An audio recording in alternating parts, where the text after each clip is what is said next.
Right, what is it that you are going to do? Boys and girls, there is a reason why they are saying we must calculate the gradient of AD as well as the gradient of what? As well as the gradient of BC. Why am I saying this one? If we can find the angle that AD makes with the positive x-axis, if we can find the gradient that the AD makes with the positive x-axis, and also find the angle that BC makes with what? With the positive x-axis. Can you see now? If we know the size of this angle here, we know now, we can now say this angle here is equals to this sum of the two. Is equals to the sum of the two. Then now we'll be able to make this one the subject of the formula. Or once we know this one, of course, we'll be able to determine this one, because these are the angles on the straight line. Then from this one, we take 1 plus 2 plus 3. Now it must give us 180. That is the sum of the angle in a triangle. That is the sum of the angle in a triangle. Right, now, let us look at this one. Let us find the angle that AD makes with the positive x-axis. Right. Now it means now, I will call it theta here. This one I will call it what? I will call it alpha. Right? Now, let me now say here we have, that is 5.2, tan theta is equals to 1/2. Tan theta there is equals to 1 divided by 2/2. Then from here, therefore, theta is the inverse of half. Right? And now, what is the tan of a half? The inverse of tan half, of course, that will be 26,5. Let me look at it. That is shift tan. Of course, we have 1 divided by 2. 1 divided by 2 there. Then, of course, the answer then is 26,57. That is 26,57. Right. Now, we are happy we know that this is 26,57. The size of this one is 26,57. We are happy about this one. Now, let us see now if we can find the other one. Let us see now if we can be able to find the other one. Now, it means you are going to use this one here now. We say now, tan of alpha now. Tan of alpha, we are referring to, yes, we are referring to this one now. The angle that BC makes with the positive x-axis. Now, as in alpha there is equals to minus 5 divided by what? Minus 5 divided by 2. Of course, now, look at the gradient. If the gradient is negative now, it means now this angle here must be more than 90. Right, of course, now, then I can now say, therefore, alpha here is equals to 180 degrees minus what? Minus the inverse of tan 5 divided by 2 there. Then we can now see this will be 180 degrees minus, now we check to say, okay, what is the inverse of 5 tan 5 divided by 2? Then you'll see that the answer there is 61, that is 61,20. 61,20. Yes, that is 69,20. Now we minus 180 from that angle. Of course, you'll find that this one is 111,80.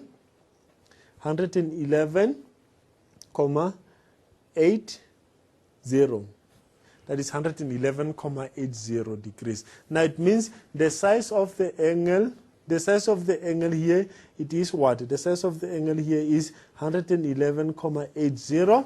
That is the size of the angle that we have. Right, from here, boys and girls, what is it that you're going to do now?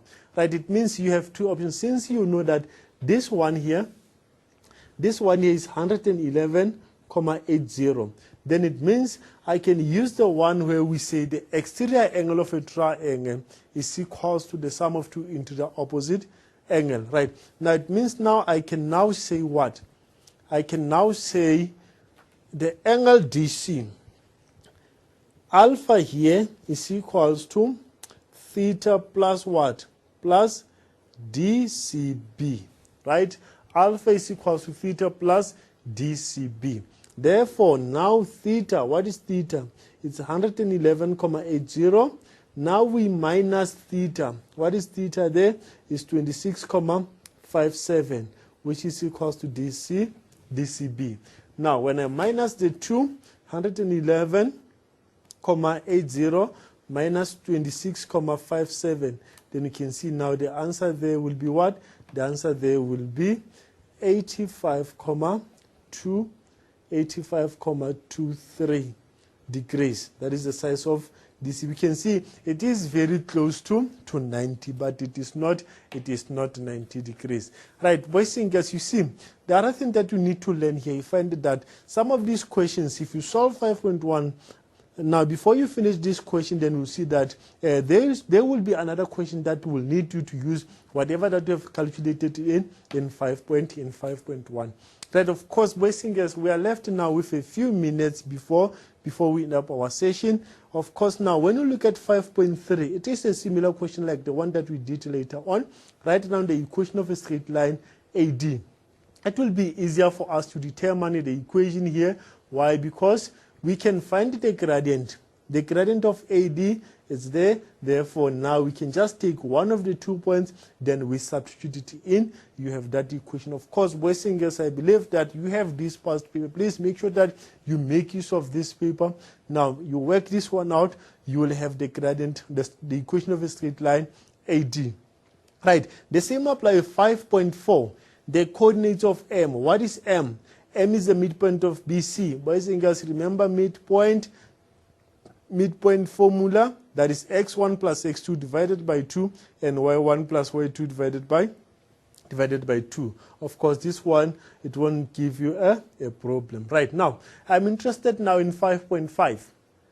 If G, which is AB, is a point such that AG and M lies on the same straight line. Name, this one here is very important. Show that B is equals to 2A plus 1. Show that B is equals to 2A plus 1. Boys and girls, now it means you are referring to M, G as well as A. Right? We're referring now to M, G as well as A. What will be the approach here? Maybe if I can give you the approach then, so that at least when you work it out here, so you are not going to strike in. Right, boys and girls, the first thing that we need to work out here is to have the gradient of AM or AGM. Right? Of course, because I don't have a specific value for A as well as B, then it means I'm going to use M as well as A to find the gradient. Once you have the gradient, now you can determine the equation now in the form y is equals to mx plus C. That once you have this one, therefore now you just substitute in your y is B and now your A is x. Then you'll have that equation B is equals to 2A plus 1. Of course, this one, boys and girls, we did it earlier on, then you just go through it.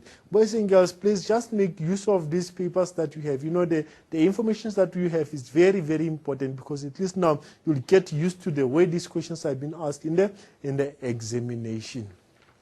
Right, of course, my wish was, I think I would wanted to do more questions with you, but because of time now, some of them I'm not going to be able to do with you these questions. But please, I believe that you have this type of questions. Make sure that you go through the questions. Right. Now, the other way of writing the equation, let us look at 5.4. C is a point such that line BC is parallel to AD. Of course, not the first time now. You know what to do when you have something like this one. Determine the equation of the line BC in the form AX plus BY plus C is equals to 0. Boys and girls, this is not the new equation. This is not the new equations. It's the equation that you know, BY is equals to minus AX minus C. Or Y is equals to minus A divided by B minus C divided by B. Then from here, you multiply everything by B. You are going to get this one, and now transpose everything to the left-hand side. That is where now you end up having AX plus BY plus C. Boys and girls, please, I believe that you've enjoyed this session, which was very important.